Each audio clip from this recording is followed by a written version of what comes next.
అంజనాద్రి సుబ్రహ్మణ్యం మూడలపాకిల్లు సుబ్రహ్మణ్యం షణ్ముఖనాథ సుబ్రహ్మణ్యం ఆది మాసದ సుబ్రహ్మణ్యం ಕಾವಡಿ ಮಾಸದ ಸುಬ್ರಹ್ಮಣ್ಯಂ ಭಕ್ತಾದಿಗಳ ಸುಬ್ರಹ್ಮಣ್ಯಂ ಷಣ್ಮುಖನಾಥ ಸುಬ್ರಹ್ಮಣ್ಯಂ ಕಲ್ಯಾಣ ಸುಬ್ರಹ್ಮಣ್ಯಂ ಆಂಜನಾದ್ರಿ ಸುಬ್ರಹ್ಮಣ್ಯಂ ಮೂಡಲಬಾಗಿಲು ಸುಬ್ರಹ್ಮಣ್ಯಂ ಷಣ್ಮುಖನಾಥ ಸುಬ್ರಹ್ಮಣ್ಯಂ ಸಾವಿರಾರು ಭಕ್ತ ಸುಬ್ರಹ್ಮಣ್ಯಂ ಕಾವಡಿಗಳನ್ನು ಹೊತ್ತು ಪೂಜೆ ಸಲ್ಲಿಕೆ ಇಷ್ಟಾರ್ಥಗಳನ್ನು ಪೂರೈಸುವ ಸ್ವಾಮಿ ಕಲ್ಯಾಣ ಸುಬ್ರಹ್ಮಣ್ಯಂ ಸ್ವಾಮಿ ಸ್ವಾಮಿ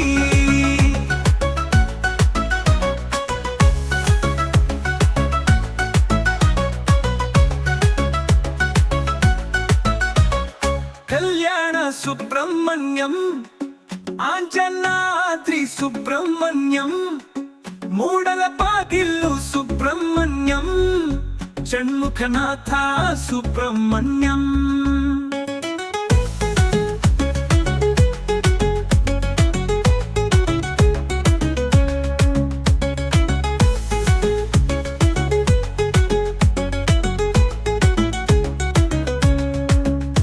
ಸರ್ವದೋಷಗಳನ್ನು ನಿವಾರಿಸುವ ಸುಬ್ರಹ್ಮಣ್ಯಂ ಕಷ್ಟಗಳನ್ನು ನಿವಾರಿಸುವ ಸುಬ್ರಹ್ಮಣ್ಯಂ ಕಂಕಣ ದೋಷಗಳನ್ನು ನಿವಾರಿಸುವ ಸುಬ್ರಹ್ಮಣ್ಯಂ ಕಲ್ಯಾಣ ಸುಬ್ರಹ್ಮಣ್ಯಂ ಆಂಜನಾದ್ರಿ ಸುಬ್ರಹ್ಮಣ್ಯಂ ಮೂಡಲಪಾಗಿಲ್ಲು ಸುಬ್ರಹ್ಮಣ್ಯಂ ಷಣ್ಮುಖನಾಥ ಸುಬ್ರಹ್ಮಣ್ಯಂ ಆದಿ ಮಾಸದ ಸುಬ್ರಹ್ಮಣ್ಯಂ ಕಾವಡಿ ಮಾಸದ ಸುಬ್ರಹ್ಮಣ್ಯಂ ಭಕ್ತಾದಿಗಳ ಸುಬ್ರಹ್ಮಣ್ಯಂ ಷಣ್ಮುಖನಾಥ ಸುಬ್ರಹ್ಮಣ್ಯಂ ಕಲ್ಯಾಣ ಸುಬ್ರಹ್ಮಣ್ಯಂ ಆಂಜನಾದ್ರಿ ಸುಬ್ರಹ್ಮಣ್ಯಂ ಮೂಡಲಪಾಗಿಲ್ಲು ಸುಬ್ರಹ್ಮಣ್ಯಂ ಷಣ್ಮುಖನಾಥ ಸುಬ್ರಹ್ಮಣ್ಯಂ ಸಾವಿರಾರು ಭಕ್ತ ಸುಬ್ರಹ್ಮಣ್ಯಂ ಕಾವಡಿಗಳನ್ನು ಹೊತ್ತು ಪೂಜೆ ಸಲ್ಲಿಕೆ ಇಷ್ಟಾರ್ಥಗಳನ್ನು ಪೂರೈಸುವ ಸ್ವಾಮಿ ಕಲ್ಯಾಣ ಸುಬ್ರಹ್ಮಣ್ಯಂ ಸ್ವಾಮಿ ಸ್ವಾಮಿ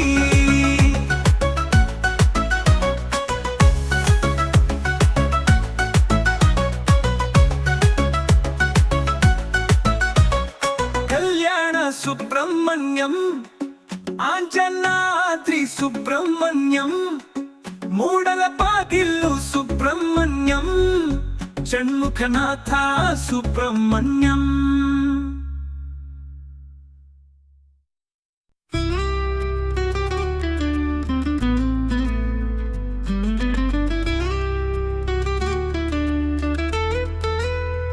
ಕಲ್ಯಾಣ ಸುಬ್ರಹ್ಮಣ್ಯಂ ಆಂಜನಾದ್ರಿ ಸುಬ್ರಹ್ಮಣ್ಯಂ ಮೂಡಲಬಾಗಿಲು ಸುಬ್ರಹ್ಮಣ್ಯಂ ಷಣ್ಮುಖನಾಥ ಸುಬ್ರಹ್ಮಣ್ಯಂ ಆಡಿ ಮಾಸದ ಸುಬ್ರಹ್ಮಣ್ಯಂ ಕಾವಡಿ ಮಾಸದ ಸುಬ್ರಹ್ಮಣ್ಯಂ ಭಕ್ತಾದಿಗಳ ಸುಬ್ರಹ್ಮಣ್ಯಂ ಷಣ್ಮುಖನಾಥ ಸುಬ್ರಹ್ಮಣ್ಯಂ ಕಲ್ಯಾಣ ಸುಬ್ರಹ್ಮಣ್ಯಂ ಆಂಜನಾದ್ರಿ ಸುಬ್ರಹ್ಮಣ್ಯಂ ವೇಲ್ವೇಲ್ ಮುರುಘ ಅರೋಹರ.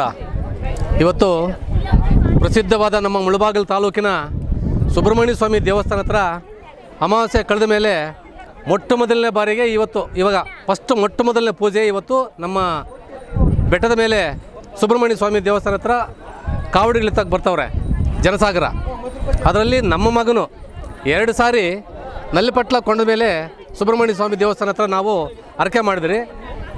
ಹಾಗೆಯೇ 3ನೇ ಸಾರಿ ಇವತ್ತಿನ ದಿನ ನಮ್ಮ ಸುಬ್ರಹ್ಮಣ್ಯ ಸ್ವಾಮಿ ದೇವಸ್ಥಾನ ಹತ್ರ ನಮ್ಮ ಸ್ವಾಮಿಗಳವರು ತುಂಬ ಚೆನ್ನಾಗಿ ಅಭಿಷೇಕವನ್ನು ಮಾಡಿಕೊಟ್ಟು ಕಾವಡಿಯನ್ನು ನೀಟಾಗಿ ಪೂಜಿಸಿ ಕಾವಡಿಯನ್ನು ಕರೆಕ್ಟಾಗಿ ಎಲ್ಲ ಇದು ಮಾಡ್ಕೊಂಬಂದು ದೇವರ ಒಂದು ಕೃಪೆಯಿಂದ ಅವರ ಕುಟುಂಬಕ್ಕೆ ಚೆನ್ನಾಗಾಗಲಿ ಅಂತ ಹೇಳ್ಬಿಟ್ಟು ದೇವರು ಅವರಿಗೆ ಒಳ್ಳೆ ಬುದ್ಧಿ ಕೊಟ್ಟು ನಮ್ಮ ಈ ಸುಬ್ರಹ್ಮಣ್ಯ ಸ್ವಾಮಿ ದೇವಸ್ಥಾನ ಹತ್ರ ಇವತ್ತು ಮೊಟ್ಟ ಮೊದಲನೇ ಇವತ್ತು ಫಸ್ಟನೇ ದಿನದಲ್ಲೇ ನಾವು ಕಾವಡಿಯನ್ನು ಎತ್ತಿದ್ದೀರಿ. ಈ ಕಾವಡಿ ಎತ್ತಿ ಆ ಸುಬ್ರಹ್ಮಣ್ಯ ಸ್ವಾಮಿ ಅವರಿಗೆ ಸಲ್ಲಿಸಿದ್ದೀರಿ. ಇಲ್ಲಿ ನಮ್ಮ ಮುಳಬಾಗಿಲು ತಾಲೂಕಿನ ಜನ ಅನೇಕ ಕಡೆಗಳಿಂದ ಆಂಧ್ರ, ತಮಿಳುನಾಡು, ಕರ್ನಾಟಕ, ಕೇರಳ ಎಲ್ಲ ಜನಸಾಗರವನ್ನು ಇಲ್ಲಿ ನಮ್ಮ ಮುಳಬಾಗಿಲು ತಾಲೂಕಿನ ಬೆಟ್ಟದ ಹತ್ರ ಬಂದು ಈ ಸುಬ್ರಹ್ಮಣ್ಯ ಸ್ವಾಮಿ ದೇವರನ್ನು ಕೃಪೆಯನ್ನು ಪಡೆದು ಆಶೀರ್ವಾದವನ್ನು ಪಡೆದು ಎಲ್ಲ ಜನರಿಗೂ ಒಳ್ಳೆಯದಾಗಲಿ ಅಂತ ಹೇಳ್ಬಿಟ್ಟು ಅವ್ರ ದೇವರಲ್ಲಿ ಪ್ರಾರ್ಥನೆ ಮಾಡ್ತಾವ್ರೆ. ಹಾಗೆಯೇ ಜನಸಾಗರ ಇವತ್ತು ಮೊಟ್ಟ ಮೊದಲನೇ ದಿನದಾಗಿ ಸ್ವಲ್ಪ ಹೆಚ್ಚಾಗಿದೆ. ಇನ್ನು ಈ ಕಾವಡಿನೆಲ್ಲ ತಿರುವವರೆಗೂ ಜನಸಾಗರ ಹೀಗೆ ಇರ್ತದೆ. ಹೆಚ್ಚಿನ ಜನಸಂಖ್ಯೆಯಲ್ಲಿ ಬಂದು ನಮ್ಮ ಮುಳಬಾಗಿಲು ತಾಲೂಕಿನ ಈ ಸುಬ್ರಹ್ಮಣ್ಯ ಸ್ವಾಮಿ ದೇವಸ್ಥಾನವನ್ನು ಇಂಪ್ಲಿಮೆಂಟ್ ಮಾಡೋದಕ್ಕೆ ಜನಸಾಗರವು ಹೆಚ್ಚಾಗಿ ಬರ್ತಾ ಇದೆ. ಅದಕ್ಕೆ ಭಕ್ತಾದಿಗಳಿಗೂ ಎಲ್ರಿಗೂ ಹೊಂದಿಸಿ ದಯವಿಟ್ಟು ಕ್ಲೀನಾಗಿ ಇಟ್ಕೋಬೇಕು. ಕ್ಲೀನಾಗಿ ಮೇಂಟೆನೆನ್ಸ್ ಮಾಡಿಕೊಂಡು ಬಂದ ಭಕ್ತಾದಿಗಳಲ್ಲಿ ಮನವಿ ಮಾಡೋದೇನೆಂದರೆ ಬಂದವರು ಕ್ಲೀನಾಗಿ ಮೇಂಟೆನೆನ್ಸ್ ಮಾಡ್ಕೋಬೇಕು. ತಿಂದಿದ್ದನ್ನು ಒಂದು ಕಡೆ ಬಾಕ್ಸ್ಗಳಲ್ಲಿ ಬುಟ್ಟಿಗಳಲ್ಲಿ ಬಾಕ್ಸ್ಗಳಲ್ಲಿ ಹಾಕಬೇಕು. ನೀಟಾಗಿ ಇದು ಮಾಡಬೇಕು. ನೀರಿನ ಸಾಗರ ಚೆನ್ನಾಗಿದೆ, ನೀರಿನ ಸೌಲಭ್ಯನೂ ಚೆನ್ನಾಗಿದೆ. ಅಲ್ಲಿ ಕೋನೇರಿದೆ, ಕೋನೇರದಲ್ಲಿ ಸ್ನಾನ ಮಾಡ್ಬೋದು. ಅಲ್ಲೇ ಕಾವಡಿ ಪೂಜಿಸ್ಬೋದು. ಅಲ್ಲೇ ಕಾವಡಿ ಪೂಜಿಸಿ ಅಲ್ಲೇ ಎತ್ಕೊಂಡು ಅಲ್ಲಿಂದ ಪೊಂಬುಗಳು ಹೊಡ್ಕೊಂಡು ವಾದ್ಯದ ಸಹ ಬಂದು ನಮ್ಮ ಸುಬ್ರಹ್ಮಣ್ಯ ಸ್ವಾಮಿ ದೇವಸ್ಥಾನದಲ್ಲಿ ಹರಕೆ ಮಾಡಿಕೊಂಡು ಎಲ್ಲ ಹೋಗ್ಬೋದು. ಪ್ರಸಾದ, ತಿಂಡಿ, ಭಕ್ತಾದಿಗಳು ಸುಮಾರು ಜನ. ನಾವು ಮೊದಲನೇದಾಗಿ ನಾವು ಕಾವಡಿ ಎತ್ತಿದ್ದು ನಲ್ಲಿಪಟ್ಟ ಸುಬ್ರಹ್ಮಣ್ಯ ಸ್ವಾಮಿ ದೇವಸ್ಥಾನ ಹತ್ರ. ಎರಡನೇ ಸಾರಿನೂ ಅಲ್ಲೇನು ಅಷ್ಟೊಂದು ಹೆಚ್ಚು ಗಂಭೀರವಾಗಿ ನಡೆದಿಲ್ಲ. ಆದರೆ ಇಲ್ಲಿ ಹೆಚ್ಚಿನ ಮಾಹಿತಿಯಾಗಿ ಹೆಚ್ಚಿನ ಒಂದು ಬ್ರಾಹ್ಮಣರು ಒಳ್ಳೆ ರೀತಿಯಲ್ಲಿ ಎಲ್ಲ ರೀತಿಯಲ್ಲಿ ನೀಟಾಗಿ ಮಾಡಿಕೊಟ್ಟು ಎಲ್ರಿಗೂ ನೀಟಾಗಿ ಮಾಡ್ತಾವ್ರೆ. ಅದರಿಂದ ಇಲ್ಲಿ ಚೆನ್ನಾಗಿ ಮಾಡ್ತಾ ಇರೋದು ಒಂದು ಉದ್ದೇಶದಿಂದ ಇಲ್ಲಿ ಬಂದ ಮೇಲೆ ದೇವ್ರ ದರ್ಶನವನ್ನು ಪಡೆದು ನಾವು ದೇವರ ಆಶೀರ್ವಾದವನ್ನು ಪಡೆದಿರ್ತೀರಿ. ಹಾಗಾಗಿ ಇಲ್ಲಿನ ಮಹಿಮೆ ಇಲ್ಲಿ ಬಂದು ಏನೇ ಹರಕೆ ಮಾಡ್ಕೊಂಡೋದ್ರೂ ಕೂಡ ಆ ಹರಕೆ ನೆರವೇರುತ್ತೆ. ಇಲ್ಲಿ ಯಾವುದೇ ರೀತಿಯ ಹರಕೆ ಮಾಡಿಕೊಂಡ್ರು ಕೂಡ ಈ ಮದುವೆ ಆಗದೇ ಇರ್ತಕ್ಕಂಥವರು, ಮಕ್ಕಳಾಗದೇ ಇರ್ತಕ್ಕಂಥವರು, ಯಾವುದೋ ಒಂದು ರೀತಿಯಲ್ಲಿ ಏನೋ ಕಷ್ಟಗಳಲ್ಲಿರ್ತಕ್ಕಂಥವ್ರು ಕಷ್ಟಗಳನ್ನು ನೆರವೇರಿಸೋದಕ್ಕೆ ಸುಬ್ರಹ್ಮಣ್ಯ ಸ್ವಾಮಿಯವರು ಅನುಗ್ರಹ ಇದೆ, ಹೆಚ್ಚಿನ ರೀತಿಯಲ್ಲಿದೆ. ಅದರಿಂದ ಸುಬ್ರಹ್ಮಣ್ಯ ಸ್ವಾಮಿ ದೇವಸ್ಥಾನದಲ್ಲಿ ಬಂದು ಈ ಎಲ್ಲ ಭಕ್ತಾದಿಗಳು ಅವರಲ್ಲಿ ಹರಕೆ ಮಾಡ್ಕೊಂಡೋದ್ರೆ ಎಲ್ಲ ರೀತಿಯಲ್ಲಿ ಒಳ್ಳೆಯದಾಗುತ್ತೆ ಅನ್ನೋದು ನಮ್ಮ ಉದ್ದೇಶ. ನಮಗೆ ನಂಬಿಕೆ ಇದೆ. ಸುಬ್ರಹ್ಮಣ್ಯ ಸ್ವಾಮಿ ದೇವಸ್ಥಾನದಲ್ಲಿ ಇವಾಗ ಸ್ವಾಮಿಗಳವರಂತೂ ಆದರೆ ತುಂಬ ಚೆನ್ನಾಗಿ ಅಭಿಷೇಕ ಮಾಡಿಕೊಟ್ರು, ತುಂಬ ಚೆನ್ನಾಗಿ ಹರಕೆ ಮಾಡಿಕೊಟ್ರು, ತುಂಬ ಚೆನ್ನಾಗಿ ಭಜನೆ ಮಾಡಿಕೊಟ್ರು. ಪಂಬುಗಳು ಇದೆಲ್ಲ ಚೆನ್ನಾಗಿತ್ತು, ಸೂಪರಾಗಿತ್ತು. ಈಗ ಬೇರೆ ಊರಿಗೆ ಅಲ್ಲಿ ಹೋದ್ರೆ ಜಾಸ್ತಿ ಖರ್ಚಾಗತ್ತೆ. ಈಗ ನೀವು ಇಲ್ಲೇ ನಮ್ಮ ತಾಲೂಕಿನ ಜನ ಬೇರೆ ಕಡೆ ಹೋದರೆ ಸುಮಾರು ಕಡೆ ಹೋದರೆ ಸುಮ್ಮನೆ ದುಡ್ಡೊಂದು ವೇಸ್ಟ್ ಅಷ್ಟೇ. ಇಷ್ಟೊಂದು ನೀಟಾಗಿ ಮಾಡಿಕೊಡೋದು ಇಲ್ಲ, ಇಷ್ಟೊಂದು ನೀಟಾಗಿ ಅಭಿಷೇಕ ಮಾಡಿಕೊಡೋದು ಇಲ್ಲ. ಇವಾಗ ಬೇರೆ ಬೇರೆ ಕಡೆ ಇದ್ದಾರೆ ದೇವರು, ಇಲ್ಲ ಅಂತ ಹೇಳಿಲ್ಲ. ಆದರೆ ಮುಳಬಾಗಿಲು ತಾಲೂಕಲ್ಲಿ ಇರ್ತಕ್ಕಂಥ ನಮ್ಮ ಸುಬ್ರಹ್ಮಣ್ಯ ಸ್ವಾಮಿ ದೇವಸ್ಥಾನದಲ್ಲಿ ಬೆಟ್ಟದ ಮೇಲೆ ಬೇರೆ ಕಡೆ ಹೋಗೋದಕ್ಕಿಂತ ಇಲ್ಲಿ ಬಂದರೆ ನೀಟಾಗಿ ಅಭಿಷೇಕ ಮಾಡ್ತಾರೆ ಫಸ್ಟು, ಆಮೇಲೆ ಕಾವಡಿಯಿಂದ ಪೂಜಿಸ್ಕೊಂಬರ್ತಾರೆ. ಎಲ್ಲ ರೀತಿಯಲ್ಲಿ ಚೆನ್ನಾಗಿರ್ತದೆ. ಬೇರೆ ಕಡೆ ಹೋಗಿದ್ರೆ ಏನು ಅದಕ್ಕಿಂತನೂ ಇಲ್ಲಿ ಬೆಸ್ಟಾಗಿ ಮಾಡ್ತಾರೆ ಇಲ್ಲಿ. ನಮ್ಮ ಜೆ9 ಸುದ್ದಿವಾಹಿನಿಗೆ ಸ್ವಾಗತ, ಸುಸ್ವಾಗತ. ನಮ್ಮ ಮೂಡಲಬಾಗಿಲು ಅಂದರೆ ಮುಳಬಾಗಿಲು ಇದು ಪಟ್ಟಣದಲ್ಲಿ ಶ್ರೀ ಆಂಜನೇಯ ಸ್ವಾಮಿ ದೇವಸ್ಥಾನ ಬೆಟ್ಟ. ಆಂಜನೇಯನು ಮೇಲೆ ನಿಂತಿದ್ದಾನೆ, ಕೆಳಗಡೆ ಸುಬ್ರಹ್ಮಣ್ಯ ಸ್ವಾಮಿ ಇಲ್ಲಿ ವಾಸ ಸ್ಥಳ ಇದು. ಇಲ್ಲಿ ಸುಬ್ರಹ್ಮಣ್ಯ ಸ್ವಾಮಿ ಅತಿ ವಿಜೃಂಭಣೆಯಿಂದ ವರ್ಷವೂ ಸುಮಾರು ಸಾವಿರಾರು ಭಕ್ತರು ಬಂದು ಇಲ್ಲಿ ಆಗಮಿಸಿ ಕಾವಡಿಗಳು ಹರಕೆ ತೀರಿಸಿ ಸ್ವಾಮಿಗೆ ಆಶೀರ್ವಾದವನ್ನು ಪಡೆದು ಒಳ್ಳೆ ತನದಿಂದ ಅವರು ಚೆನ್ನಾಗಿದ್ದಾರೆ. ಅದೇ ರೀತಿ ಭಕ್ತರಿಗೆ ಇಲ್ಲಿ ಬೇಕಾದ ಸೌಲಭ್ಯಗಳು, ಒಳ್ಳೆಯ ದೇವಸ್ಥಾನ ಐತೆ, ಜಾಗ ಐತೆ, ಕೋನೇರು. ಅದೇ ರೀತಿ ಸ್ವಾಮಿ ದರ್ಶನ ಚೆನ್ನಾಗಾಗೋದು, ಇಲ್ಲಿ ಅಭಿಷೇಕಗಳು ಮತ್ತು ಭಕ್ತರಿಗೆ ಊಟ ವಸತಿ ಎಲ್ಲ ಚೆನ್ನಾಗೈತೆ. ಎಲ್ಲರೂ ಬಂದು ನಮ್ಮ ಮುಳಬಾಗಿಲು ಪಟ್ಟಣ ಈ ದೇವಸ್ಥಾನವನ್ನು ಇನ್ನು ಎಲ್ಲರೂ ಬಂದು ದೊಡ್ಡದು ಮಾಡಬೇಕು, ಇಲ್ಲಿ ಚೆನ್ನಾಗಾಗಬೇಕು. ಇನ್ನು ಇಷ್ಟು ಇರೋ ದೇವಸ್ಥಾನವನ್ನು ಇದು 4 ಪಟ್ಟು ದೊಡ್ಡದಾಗಬೇಕು ಅಂತ ಬಯಸುತ್ತೇವೆ. ಈ ಮುಳುಬಾಗಲು ಅಂಜನಾದ್ರಿ ಬೆಟ್ಟದ ತಪ್ಪಲಲ್ಲಿರ್ತಕ್ಕಂಥ ಶ್ರೀ ಕಲ್ಯಾಣ ಸುಬ್ರಹ್ಮಣ್ಯೇಶ್ವರ ಸ್ವಾಮಿ ದೇವಸ್ಥಾನ ಇದು ಭಾಳ ಪುರಾಣ ಪ್ರಸಿದ್ಧವಾಗಿರ್ತಕ್ಕಂಥ ದೇವಸ್ಥಾನ ಆಗಿರುತ್ತೆ. ಇಲ್ಲಿರ್ತಕ್ಕಂಥ ಕಲ್ಯಾಣ ಸುಬ್ರಹ್ಮಣ್ಯೇಶ್ವರ ಸ್ವಾಮಿಯು ಭಾಳಷ್ಟು ಶಕ್ತಿಯುತವಾಗಿರ್ತಕ್ಕಂಥ ದೇವರಾಗಿರುತ್ತಾರೆ. ಇಲ್ಲಿ ಅನೇಕ ಭಕ್ತಾದಿಗಳು ಇಡೀ ನಮ್ಮ ತಾಲ್ಲೂಕಿನಾದ್ಯಂತ ಎಲ್ಲ ಹಳ್ಳಿಗಳಿಂದಲೂ ಜೊತೆಗೆ ಎಲ್ಲ ಜಿಲ್ಲೆಯಾದ್ಯಂತಲೂ ಅಲ್ಲದೆ ಆಂಧ್ರದ ಗಡಿಯಲ್ಲಿರ್ತಕ್ಕಂಥ ಈ ದೇವಸ್ಥಾನಕ್ಕೆ ಆಂಧ್ರದಿಂದ ತಮಿಳುನಾಡಿನಿಂದಲೂ ಕೂಡ ಅನೇಕ ಭಕ್ತಾದಿಗಳು ಇಲ್ಲಿಗೆ ಬರುತ್ತಾರೆ. ಇಲ್ಲಿನ ಒಂದು ಅರ್ಚಕರು ಅತ್ಯಂತ ಅಚ್ಚುಕಟ್ಟಾಗಿ ಪೂಜಾ ಕಾರ್ಯಕ್ರಮಗಳನ್ನು ನೆರವೇರಿಸಿಕೊಡುವುದರಿಂದ ಭಕ್ತಾದಿಗಳಲ್ಲಿ ಈ ದೇವಸ್ಥಾನದ ಬಗ್ಗೆ ಭಾಳಷ್ಟು ನಂಬಿಕೆ ಉಂಟಾಗಿದೆ. ಜೊತೆಗೆ ಭಕ್ತಾದಿಗಳು ಈ ಸುಬ್ರಹ್ಮಣ್ಯೇಶ್ವರ ಸ್ವಾಮಿಯ ಕಲ್ಯಾಣ ಸುಬ್ರಹ್ಮಣ್ಯೇಶ್ವರ ಸ್ವಾಮಿಯವರು ನಮ್ಮ ತಾಲ್ಲೂಕಿನ ಅನೇಕ ಕುಟುಂಬಗಳ ದೇವರಾಗಿರೋದರಿಂದ ಮನೆ ದೇವರಾಗಿರೋದರಿಂದ ವರ್ಷದಲ್ಲಿ ಅನೇಕ ಸಾರಿ ಈ ದೇವಸ್ಥಾನಕ್ಕೆ ಭೇಟಿಯನ್ನು ಕೂಡ ಕೊಡುತ್ತಾರೆ. ಜೊತೆಗೆ ಈ ದೇವಸ್ಥಾನದ ವಿಶೇಷತೆ ಅಂತಂದರೆ ಇಡೀ ನನಗೆ ತಿಳಿದ ಮಟ್ಟಿಗೆ ಪ್ರತಿನಿತ್ಯ ಅಭಿಷೇಕ ಮಾಡಿ ಅಲಂಕಾರ ಮಾಡ್ತಕ್ಕಂಥ ದೇವಸ್ಥಾನ ನಮ್ಮ ತಾಲ್ಲೂಕಿನಲ್ಲಿ ಏಕೈಕ ದೇವಸ್ಥಾನ ಇದಾಗಿರುತ್ತೆ. ಹಾಗಾಗಿ ಅನೇಕ ಭಕ್ತಾದಿಗಳು ಅನೇಕ ಹರಕೆಗಳನ್ನು ಅಂದರೆ ಸಂತಾನ ಆಗದೇ ಇರತಕ್ಕಂಥದ್ದು, ಮದುವೆಗಳಾಗದೇ ಇರತಕ್ಕಂಥದ್ದು, ಜೊತೆಗೆ ಯಾವುದೇ ರೀತಿಯ ಕಾಯಿಲೆಗಳ ಒಳಗಾಗಿರ್ತಕ್ಕಂಥ ಅನೇಕ ಜನ ಈ ಸುಬ್ರಹ್ಮಣ್ಯ ಸ್ವಾಮಿಯ ಮೇಲೆ ನಂಬಿಕೆಯನ್ನಿಟ್ಟು ಇಲ್ಲಿ ಬಂದು ತಮ್ಮ ಹರಕೆಗಳನ್ನು ಹೊತ್ತುಕೊಂಡು ಇಲ್ಲಿ ಅಭಿಷೇಕ ಮಾಡ್ತೀವಿ, ಪೂಜೆಯಲ್ಲಿ ಭಾಗವಹಿಸ್ತೀವಿ ಅಂತಿರ್ತಕ್ಕಂಥ ಒಂದು ಹರಕೆಗಳನ್ನು ಹೊತ್ಕೊಂಡು 5 ವಾರ 9 ವಾರ 11 ವಾರ ಈ ರೀತಿ ಅವರವರ ನಂಬಿಕೆಗೆ ಅನುಗುಣವಾಗಿ ಇಲ್ಲಿ ಹರಕೆಗಳನ್ನು ಹೊತ್ಕೊಂಡು ಬಂದು ಹೋಗಿ ಅನೇಕ ಜನ ತಮ್ಮ ಒಂದು ಕಾಯಿಲೆಗಳನ್ನು ವಾಸಿ ಮಾಡಿಕೊಂಡಿರ್ತಾರೆ. ಉದ್ಯೋಗದಲ್ಲಿ ವ್ಯಾಪಾರದಲ್ಲಿ ನಂಬಿಕೆ ಇರತಕ್ಕಂಥವ್ರು ಇಲ್ಲಿ ಬಂದು ಈ ಸ್ವಾಮಿಯ ಒಂದು ಹರಕೆಯನ್ನು ಹೊತ್ಕೊಂಡು ಫಲವನ್ನು ಪಡೆದಿರ್ತಕ್ಕಂಥ ಅನೇಕ ನಿದರ್ಶನಗಳು ಇಲ್ಲಿ ಇರುವುದರಿಂದ, ಜೊತೆಗೆ ಈ ಆಡಿ ಮಾಸದಲ್ಲಿ ಕಾವಡಿಗಳನ್ನು ಹಾಕಿರ್ತಕ್ಕಂಥ ಅನೇಕ ಜನ ನಮ್ಮ ತಾಲ್ಲೂಕಿನ ಭಕ್ತಾದಿಗಳು ಕೋಲಾರಿಂದ ಬೆಂಗಳೂರಿಂದ ಬೇರೆ ಬೇರೆ ಊರುಗಳಿಂದ ಕೂಡ ಬಂದು ಇಲ್ಲಿ ಆ ಕಾವಡಿಗಳನ್ನು ಸಲ್ಲಿಸಿ ಈ ದೇವರ ಹರಕೆಯನ್ನು ತೀರಿಸ್ಕೊಂಡು ಹೋಗ್ತಕ್ಕಂಥದ್ದು ಮಹಾತ್ಮ ಇಲ್ಲಿರುತ್ತೆ. ಜೊತೆಗೆ ಇಲ್ಲಿನ ಅರ್ಚಕರು ಈ ಬೆಟ್ಟದ ಮೇಲೆ ಬಂದು ಹೋಗ್ತಕ್ಕಂಥ ಜನರಿಗೆ ಇತ್ತೀಚೆಗೆ 2-3 ಶೆಡ್ಡುಗಳನ್ನು ಹಾಕಿ ಆ ಕಲ್ಯಾಣೋತ್ಸವಗಳನ್ನು ಮಾಡ್ತಕ್ಕಂಥ ಕಾರ್ಯಕ್ರಮಗಳನ್ನು ಕೂಡ ಮಾಡಿಕೊಂಡಿದ್ದಾರೆ. ಜೊತೆಗೆ ಈ ತಿಂಗಳ ಮುಂದೆ 26, 27, 28ನೇ ತಾರೀಕು ಕೂಡ ಕಲ್ಯಾಣೋತ್ಸವ ಕಾರ್ಯಕ್ರಮವನ್ನು ಹಮ್ಮಿಕೊಂಡಿದ್ದಾರೆ. ಆವತ್ತಿನ ದಿನದಲ್ಲಿ ಇನ್ನೂ ಹೆಚ್ಚಿನ ಒಂದು ವಿಶೇಷವಾದಂಥ ಪೂಜಾ ಕಾರ್ಯಕ್ರಮ ನಡೆಯುತ್ತೆ ಎಂಬತಕ್ಕಂಥ ಒಂದು ವಿಷಯವನ್ನು ತಿಳಿಸ್ಕೊಟ್ಟಿರ್ತಾರೆ. ಹಾಗಾಗಿ ಭಕ್ತಾದಿಗಳು ಹೆಚ್ಚು ಜನ ಭಾಗವಹಿಸಿ ಆ ಕಾರ್ಯಕ್ರಮದಲ್ಲಿ ಭಾಗವಹಿಸಿ ಭಗವಂತನ ಒಂದು ಅನುಗ್ರಹಕ್ಕೆ ಪಾತ್ರರಾಗಬೇಕು ಎಂಬತಕ್ಕಂಥ ಮಾತನ್ನು ಹೇಳುತ್ತಾ ನಾನು ಈ ಮಾತನ್ನು ಮುಗಿಸುತ್ತಿದ್ದೇನೆ. ಹರಿ ಓಂ ಹರೋಹರ. ಮೂಡಲಬಾಗಿಲು ಸುಬ್ರಹ್ಮಣ್ಯಂ ಷಣ್ಮುಖನಾಥ ಸುಬ್ರಹ್ಮಣ್ಯಂ, ಸಾವಿರಾರು ಭಕ್ತರ ಸುಬ್ರಹ್ಮಣ್ಯಂ, ಕಾವಡಿಗಳನ್ನು ಹೊತ್ತು ಪೂಜೆ ಸಲ್ಲಿಕೆ, ಇಷ್ಟಾರ್ಥಗಳನ್ನು ಪೂರೈಸುವ ಸ್ವಾಮಿ ಕಲ್ಯಾಣ ಸುಬ್ರಹ್ಮಣ್ಯ ಸ್ವಾಮಿ. ಧನಂ ದಾನಂ ಬಹುಪುತ್ರಾಂ ಸತಂ ಸಂಸಂಧೀರ್ಮಾಯು ಶಕ್ತಹಸ್ತಮಿರೂಪಾಕ್ಷಂ ಸಿಕ್ಕಿವಾನಂ ಶರಣಂ ದಾನಂ ರಿಪುರುಗಾಗ್ನೇಯ ಭಾವಯೇ ಕುಕ್ಕುಟಧ್ವಜಂ. కుమారస్వామి మాసದಲ್ಲಿ ఆషాఢ మాసంలో ఆయన జన్మదినం కాబట్టి ఆడి కృతిక ఆడి మాసంలో కావడి మోసంలో భక్తి శ్రద్ధగా పెళ్లి కాకుండా ఉండడంలో బిడ్డలు కాకుండా ఉండడంలో సమ్ కోర్స్ బిజినెస్ చేసి లాస్ అయిపోయిన నష్టమైన వాళ్ళు స్వామి అనుగ్రహంతో 3 కావలు చేసి 4వది వడ్డీ కావడి చేసేసి భగవంతుని దర్శనం చేసుకుని ఉంటే మన కోరికలన్నీ తీరుతాయి. చర్మ సమస్య ఉన్న వాళ్ళు, చర్మ రోగం ఉన్న వాళ్ళు, జాయింట్ల రోగం ఉన్న వాళ్ళు, రక్త సంబంధం ఉన్న వాళ్ళు, లివర్ సంబంధ రోగం ఉన్న వాళ్ళు భగవంతుని అనుగ్రహం చేసుకొని సేవ చేసినామంటే అవుతుంది.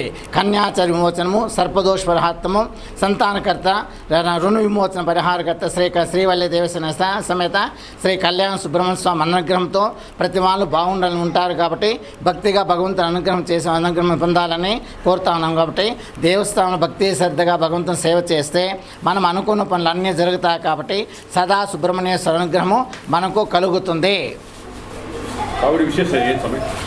జన్మ కావడ విశేషము. ఆయన పుట్టిన కైలాసం నుంచి వచ్చిన ఫస్ట్ ప్రదేశం ఏదంటే పళని క్షేత్రము.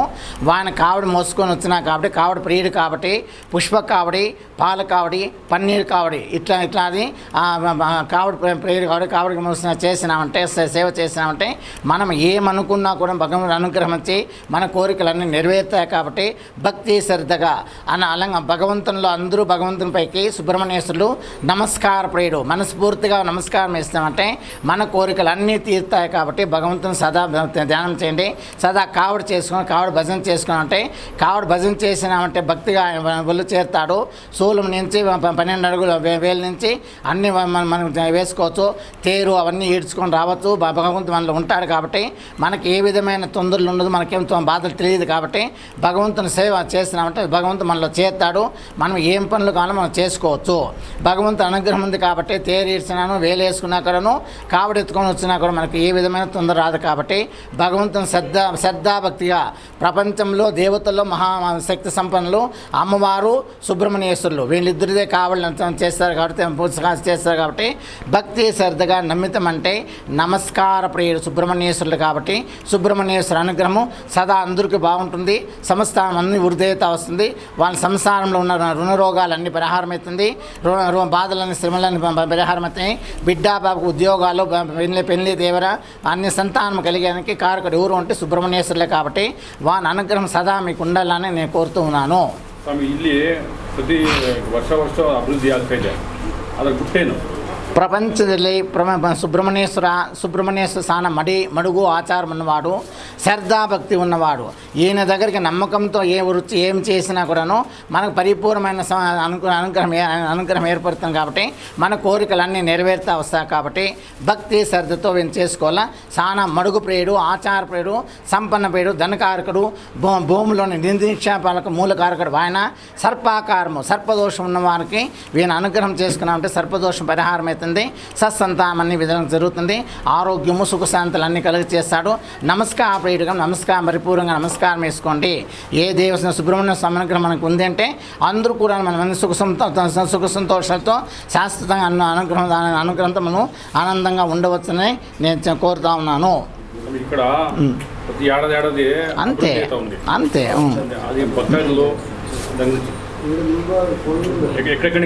ఇక్కడి నుంచి దేవస్థానం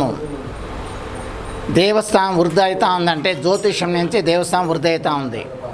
ఒక వ్యాపారము లాస్ అయిపోయినాను, ఒక పెళ్లి కాకుండా ఉన్నాను, ఒక సంతానం కాకుండా ఉన్నాను, సంసారం సుఖశాంతులు లేకుండా ఉన్నాను, అనారోగ్యంతో హాస్పిటల్ పాలైన వాళ్ళందరూ కూడా ఇక్కడికి వస్తున్నారు. వాళ్ళకి జ్యోతిష్యం ఏం చెప్పినా ఆయన నాకు చెప్తాను, మీకు చెప్తాను. కాబట్టి అందరూ పరిహారం అవుతా ఉంది. అందరికి ఏం చెప్తాను, నాకేమిస్తారు భగవంతునికి ఏంటి, భగవంతుని అనుగ్రహం పొందండి, నాకు నా సంతోషం నాకు కావాలని చెప్తాను. కాబట్టి ప్రతి ఒక్కరు అందరూ ఆనందంతో సుఖ సంతోషంతో సమృద్ధిగా ఉంటూ ఉన్నారు. ఇది జ్యోతిష్యము భక్తి దేవస్థానము. ఒక ఉండి లేదు, ఒక రూపాయి వసూలు చేసే లేదు. కాబట్టి భగవంతుని అనుగ్రహం అందరికి కావాలని నా కోరిక. కాబట్టి ఈ సంస్థానం అంతా కంప్లీట్గా జ్యోతిష్యం నుంచి అప్పులు చేసి దేవస్థానం నడిపిస్తాను. కాబట్టి భక్తి శ్రద్ధగా ఇక్కడికి రావాలా. అహంతో ఎవరు భగవంతుని దగ్గరికి వస్తామంటే వాళ్ళు తొందర తెచ్చుకోవాల్సి వస్తుంది. కాబట్టి భక్తి శ్రద్ధగా వస్తాను. కాబట్టి అందరూ దేవస్థానం వృద్ధి అవుతా ఉంది. వాళ్ళు సుఖ సమృద్ధి ఆనందంగా ఉన్నారు. కాబట్టి ప్రపంచం అందరూ సుఖ సంతానం ఉండాలా. ప్రతి ఇంట్లో ఒక దీపం వెలగాల, ఒక మనసులో మనం నిలుచుకొని ఉండాలా అని చెప్పి నా కోరిక. కాబట్టి నేను జ్యోతిష్యం చేసుకొని ఆయన నేను ప్రార్థన చేస్తాను, ఆయన నాకు అనుగ్రహిస్తాను. మీ అందరి సమస్యలు నేను పరిష్కారం చేస్తా ఉన్నాను. కాబట్టి దేవస్థానం దినదిన ప్రవర్తనానికి వృద్ధి అవుతా ఉంది. తమిళనాడు, కర్ణాటక, మహారాష్ట్ర నుంచి, బాంబే నుంచి వస్తున్నారు. అవుట్ ఆఫ్ దేశాల నుంచి కూడా వస్తున్నారు. కాబట్టి అందరూ కూడాను వాళ్ళకి కావాల్సిన దోషాల పరిహారం చేసేదానికి ఉంగరాలు ఉంటే చేసిస్తాను. కాబట్టి వాళ్ళందరూ వృద్ధైతానము. వ్యాపారానికి అంతా కావాల్సిన నిపుణులు చేస్తాను కూడా అన్ని వృద్ధైతాను. కాబట్టి అవుట్ ఆఫ్ దేశాలకు కూడా మన భక్తులు ఉన్నారు. కాబట్టి ఇయర్లీ వన్స్ వచ్చి వాళ్ళంతా అభిషేకాలు చేసుకొని కళ్యాణోత్సవం చేసుకొని ఆనందంగా వెళ్తూ ఉన్నారు. కాబట్టి దేవస్థానం దినదిన ప్రవర్ధనం అవుతూ ఉంది. అందరూ మనసులో స్వామి ఉన్నాడు, భగవంతుడు ఉన్నారు. కాబట్టి అందరూ జనాభా దండిగా చేరేదానికి, ఆనందంగా ఉండేదానికి, క్షేత్రం వృద్ధి అయ్యేదానికి కారణాలు ఈ రెండు మాత్రమే పెట్టుకోండి. ఎవరి మీద ఆధారపడలేదు, నమస్కారం లేదు, పులహారం లేదు, సహాయం చేయండి అనేది ఈ దేవస్థానం జరగదు. కాబట్టి క్రమశిక్షణతో ప్రతివాడు భక్తులు అందరూ సమదృష్టిలో అందరూ దేవుని సేవ చేసుకోబోతాను. కాబట్టి దినదిన ప్రవర్తమానంతో అందరూ వృద్ధి అవుతున్నారు, దేవస్థానం వృద్ధి అవుతాను, వాళ్ళు బాగుపడుతాను. కాబట్టి సర్వే జన సుఖనాభవంత మంత్రంతో అందరూ నేను మంచి కోరుతాను. కాబట్టి ప్రతి వాళ్ళు మంచిగానే ఉన్నారు, ఆనందంగా వృద్ధి అవుతా ఉన్నారు. ಈ ಏಡಾದಿ ಪ್ರತಿ ಈ ವರ್ಷದಲ್ಲಿ ವಿಶೇಷತೆ ಏನು? ಯಾವಾಗ ವಿಶೇಷ? ಆಡಿ ಮಾಸದಲ್ಲಿ ವಿಶೇಷము 27 అశ్విని కావడి, 28 భరణి కావడి, 29 ఆడి కుర్తి మహోత్సవంలో దేవస్థానం ఇంకా చాలా విశేషంగా ఉంటుంది. కాబట్టి ఆ అలంకారం ఇంకా విశేషంగా ఉంటుంది. కాబట్టి అందరూ భక్తులు దూరాభరణంతో అంతా వస్తాను, సేవ చేసుకొని పోతున్నారు. ఈరోజు సేవకు వాయిద్యాలతో అభిషేకం చేసిన వాళ్ళ మహనీయులు అరుణాక్షి, రాజేశ్వరం వాళ్ళ బిడ్డలతో వాళ్ళ సంవత్సరం చేస్తున్నారు. కాబట్టి పొంబు వాయిద్యాలతో ఈరోజు అభిషేకం జరుగుతుంది. ఈ సేవాకర్తలు మహనీయులంతను వాళ్ళు అరుణాక్షి వాళ్ళ కొడుకు రాజేశ్వరం బిడ్డలు వాళ్ళ బిడ్డలు అందరూ చేస్తాను. కాబట్టి ప్రతి సంవత్సరము ఈ విషయానికి విశేషంగా ఈ ఆడి మాసం పుట్టింది. కాబట్టి ఈ విశేషంగా పొంబు వాయిద్యాలు నడిపించేవాడు మహనీయుడు శ్రీ నరసింహయ్య. మన ఫోటో తీసుకోప. అరుణాలి ఇదే ఎక్కడుంది? అరుణ ఇక్కడ రాజేష్ ఇదే నీ బిడ్డలేదే. రండి నిలుచుకోండి, అందరూ నిలుచుకోండి. భగవంతుడు మనకు ఛాన్స్ ఇచ్చిన దాన్ని కాపాడుకోవాలి మనము. ఇదే రాజేష్, ఇదే నీ పెండ్లాం, ఇదే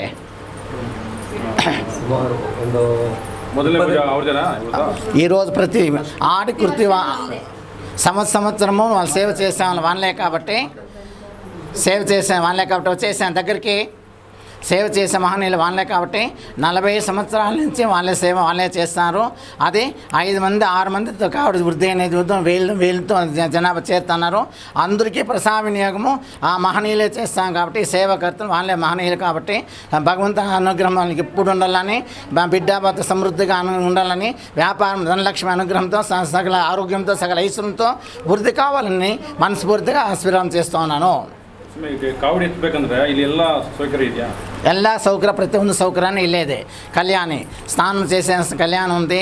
స్నానం చేసుకున్న తర్వాత అభిషేకం చేసుకుని కావడి పూజ చేసుకునేసి కావడి చెల్లించుకొని లక్షణంగా పోతాం. కాబట్టి ప్రతి వాళ్ళు ఒకరు వచ్చే వల్ల ఈరోజు 10 మంది వస్తారు, 10 మంది 100 మంది వస్తారు, 100 మంది 1000 మంది అవుతున్నారు.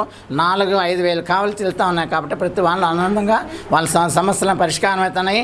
భగవంతుని అనుగ్రహం అందరికీ కలుగుతూ ఉంది. కాబట్టి దేవస్థానం వృద్ధి అయిపోతాన్ని వాళ్ళు సమృద్ధిగా వృద్ధి అవుతా ఉన్నారు. కాబట్టి సర్వే జన సుఖనాభవంతంతో అనే లక్ష్యంతో ఆ మంత్రంతో ప్రతి వాడు బాగున్నారు. కాబట్టి ప్రతి వాళ్ళు ఇక్కడికి రావాలని చాలా ఇష్టపడతారు. కాబట్టి అందరితో ప్రీతి విశ్వాసంతో అందరితో ఉంటా. కాబట్టి అందరి మనసులో నేను ఉన్నా. కాబట్టి నేను అంత అభిమానం ఉంది. భగవంతుని మీద భక్తి శ్రద్ధ శానం ఉంది. కాబట్టి ప్రతి భక్తుడు ఇక్కడికి వచ్చి స్వామి దర్శనం చేసుకొని ఆనందంగా మాట్లాడుకొని తీర్థ ప్రసాదం తీసుకొని వెళ్తూ ఉన్నారు. కాబట్టి అందరూ సమృద్ధిగా ఉన్నారు. సుబ్రహ్మణ్య స్వామి